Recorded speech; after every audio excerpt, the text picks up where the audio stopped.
It's my life. Lazy. It's my life. I got dirty. It's my life. And welcome back to Collect Them All or Die Trying. The spoiler rooms, comic cliff notes. And I've been waiting all week to say this. Ready?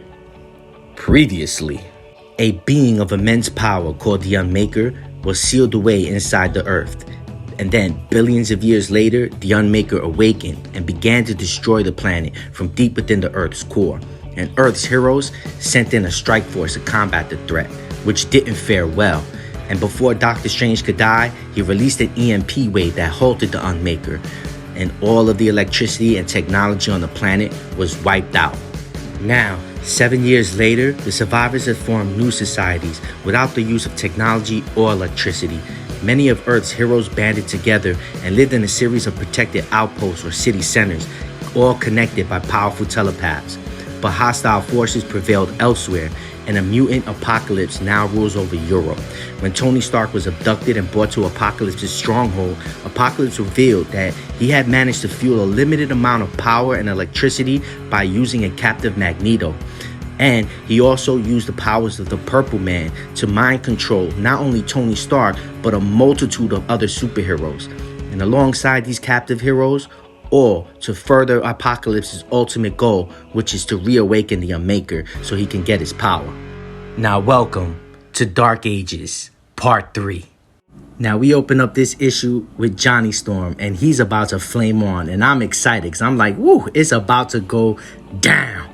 But it just turns out he's heating up a kettle so the kids can have a tea party. And Danny Cage, she's pretty impressed. She's like, wow, I didn't know you can do that. He's like, what? I got so hot one time, I burned a hole through Galactus. She's like, what's a Galactus? He's like, hold up, girl. You don't know what Galactus is?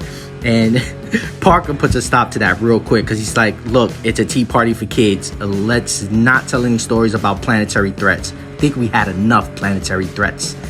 And before the tea party can even kick off, with stuffed dolls and Johnny boasting about his kettle heating skills, Jessica Jones comes in with that look on her face like, yo, I hate to break up the tea party, but we got a problem.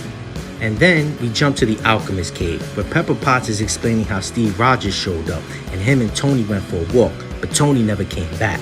And with the keen senses of Laura and Gabby there, they're quick to pick up that Captain America was never here. And Gabby goes on to make a detailed description of what Captain America smells like. And she says a sturdy oak table and duty. No, not that type of duty. But nonetheless, I would love to know what this cologne smells like. And Laura, she's quick to put a name to the scent that she picks up and knows right off the bat that it's Mystique. Now Laura, she follows Tony's scent all the way to the place where he got ambushed, and she picks up a whiff of Tony's blood. And Blade, he points out that Tony, he put up a fight because there's a lot of dead vampires here. And the attack that they thwarted that night was clearly a diversion. And with a worried look on her face, Laura says, I know who took Tony. Then we jump to the throne room in Wakanda, which is not only a city center, but the capital of the world. Which makes sense because Wakanda didn't suffer the destruction like the rest of the world because of the fact that it sits on a bed of vibranium. So if any of this was to ever happen again, or something cataclysmic or post-apocalyptic, Wakanda most likely be the last place standing.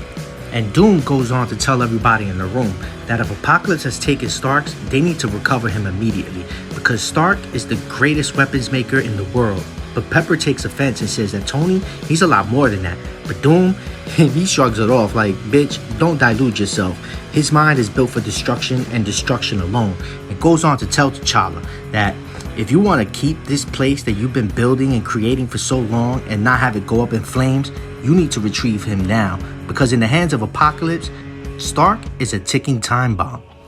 And Pepper, she volunteers to get Tony back. But Sue and everybody else is like, we don't even know where they're holding him, let alone if he's even alive. And Doom's in the back like, tick, tick, tick. And Johnny, he flips out like, please stop ticking. I get it. You're doing it for dramatic effect. But things are already dramatic enough, you know? And Shuri, she points out that they've spent years avoiding conflict with Apocalypse and his forces, and that they can't just rush into this. But T'Challa has an idea, because he has somebody who's perfect for rushing into things. So Black Panther, he sends in Quicksilver as a scout. The idea was that Quicksilver would be in and out of the base before anyone would even know he was there, faster than even Apocalypse could detect him. And he could have did just that if it wasn't for what he was about to discover. And Quicksilver, he sees his father and makes an attempt to rescue him, but is quickly put down by a strong electric magnetic field. And Apocalypse, he goes on to commemorate Octavius for his defenses working really well. And Octavius asks him, "You want me to lock him up with the others?" But Apocalypse says, "No, I'm gonna send him back with a message." And back at Wakanda, nobody was expecting Apocalypse to retaliate the way he does. Because before anybody could even notice or even react, Quicksilver was just way too fast. And now, under Killgrave's mind control, Quicksilver snaps Okoye's neck and takes her spear. And Peter Parker makes an attempt to stop Quicksilver, but everything just happens just so fast. And before Johnny could even flame on, Quicksilver takes Okoye's spear and drives it right through his back, through his chest. And it only takes Jean Grey a second to reach Quicksilver's mind to put him to sleep and shut him down. As Quicksilver falls to the ground with a hard thud, and Sue runs towards Johnny after the events of what just took place. But the damage already been done, and the damage you just can't reverse.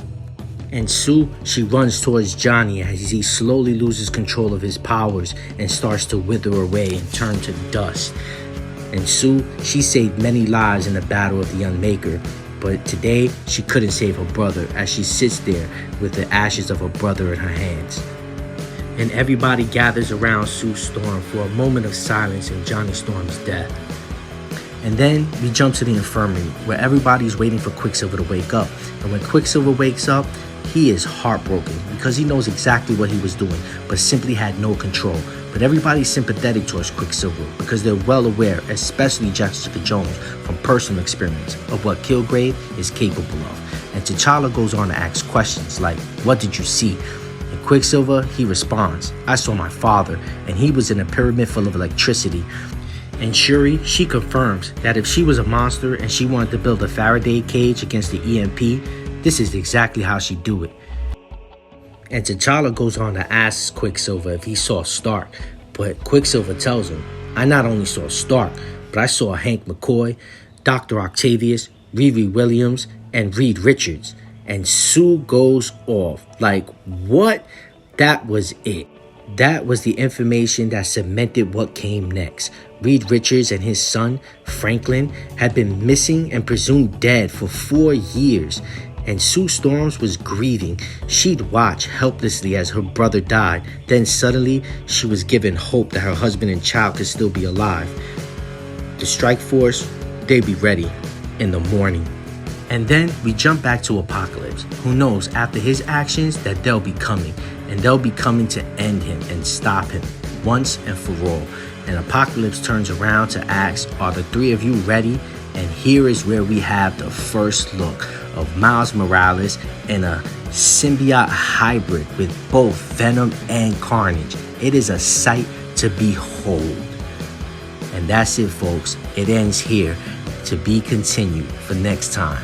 And if you like this content, and if you like what we're doing here, then please hit the like button, subscribe for more content like this. Peace. It's my life.